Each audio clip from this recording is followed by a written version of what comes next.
Perkenalkan kembali, nama aku Gina Naila Putri Samsi dari kelompok 5. Di sini, sebelumnya aku ingin meminta maaf yang sebesar-besarnya kepada Bu Ella selaku guru biologi dan teman-teman sekalian karena berhalangan hadir pada presentasi kali ini. Dan terima kasih yang sebesar-besarnya karena sudah memberikan aku kesempatan untuk mempresentasikan atau menampilkan video presentasi ini yang semoga bisa membantu teman-teman sekalian dalam mempelajari materi kelompok kami.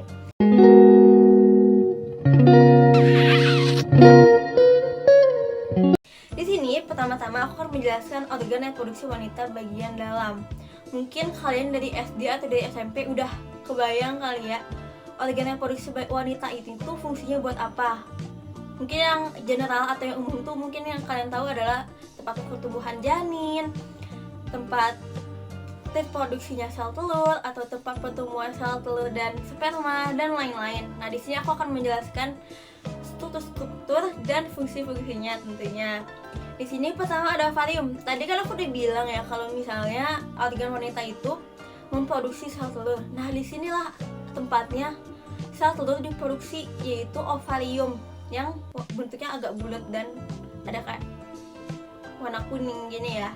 Nah, tadi kan aku udah bilang ovarium fungsinya memproduksi sel telur. Nah, jadi dia tuh sudah memproduksi sel telur sejak si wanita ini tuh sudah atau masih berada di dalam kandungan si ibunya.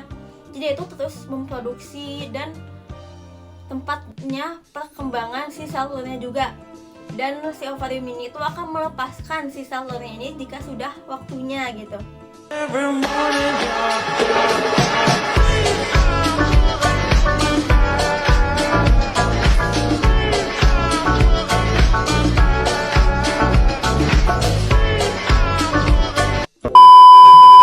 Selain menghasilkan atau memproduksi sel telur, dia juga menghasilkan hormon. Yang kalian tahu mungkin hormon progesteron dan estrogen ya.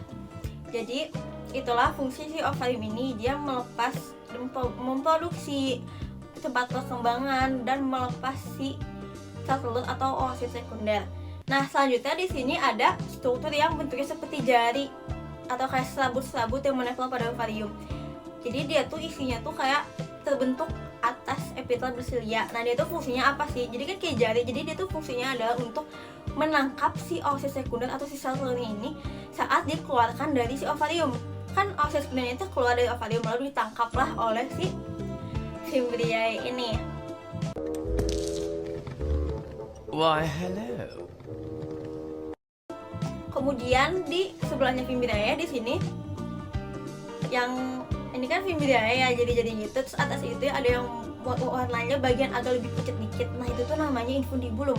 Infundibulum ini adalah ujungnya tuba fallopi atau yang struktur yang menempel atau setelahnya si Fimbriae ini. Jadi dia fungsinya itu adalah sama seperti Fimbriae. Jadi dia tuh si infundibulum itu sebuah saluran. Jadi dia fungsinya adalah untuk menyalurkan si sel telurnya ini atau oosit sekunder dari si Fimbriae ke tuba fallopi. Nah, selanjutnya adalah tuba fallopi.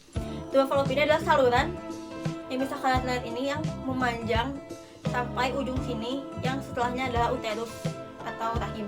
Nah, jadi si tuba fallopi ini adalah saluran dengan diameter 1 cm dan panjang sekitar 10-13 cm. Nah, dia ini kan saluran. Fungsinya selain dia menyalurkan si oosit sekunder itu fungsinya apa sih? Dia juga mempunyai fungsi lain. Nah, yaitu jadi si tuba fallopi ini adalah tempat bertemunya sel telur atau oosit sekunder dengan si sperma.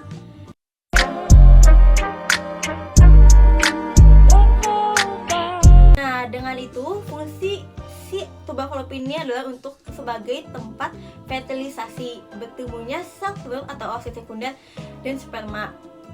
Nah, jadi dia tuh selain menyalurkan, dia juga fungsinya sebagai tempat pertemuannya kedua sel tersebut.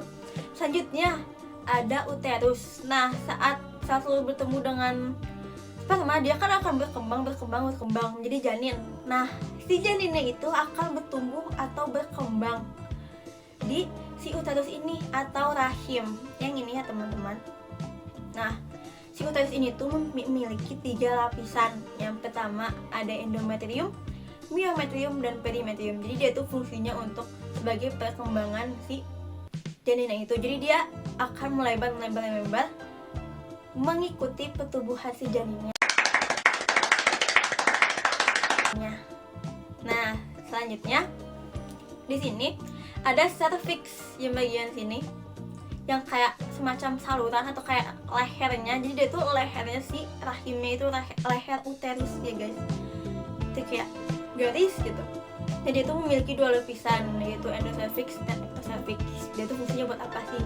Jadi ada beberapa fungsi mungkinnya. Dia tuh sebagai jalur keluarnya bayi atau janin gitu, dan tempat masuknya atau jalur masuknya si sperma juga. Jadi mungkin kalian udah familiar dengan kata-kata wanita melahirkan pembukaan, misalnya pembukaan 3, pembukaan 5. Nah, saat pembukaan ini tuh kan si leher rahimnya wanita itu melebar. Nah, leher rahimnya itu namanya cervix. Jadi pas wanita melahirkan atau saat mengalami proses pembukaan, yang melebar di bagian wanita itu adalah si cervixnya gitu.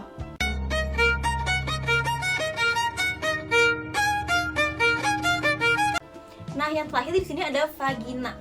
Vagina ini tuh mungkin kalian udah tahu fungsinya. Fungsinya adalah salah satunya sebagai tempat kopulasi. Jadi dia tuh yang kayak seperti saluran juga ya, cuman dia tuh kayak gitu. Jadi dia tuh fungsinya sebagai tempat kopulasi dan juga jalur masuknya sperma dan jalur keluarnya bayi atau kayak ujung keluarnya si bayi gitu.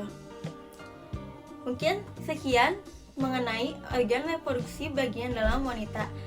Jika ada yang ingin ditanyakan, boleh ditanyakan ke aku nanti atau lewat chat aja. Terima kasih. Assalamualaikum warahmatullahi wabarakatuh. Escucha las palabras de las brujas, los secretos escondidos en la noche. Los antiguos dioses invocamos ahora la obra de la magia oculta.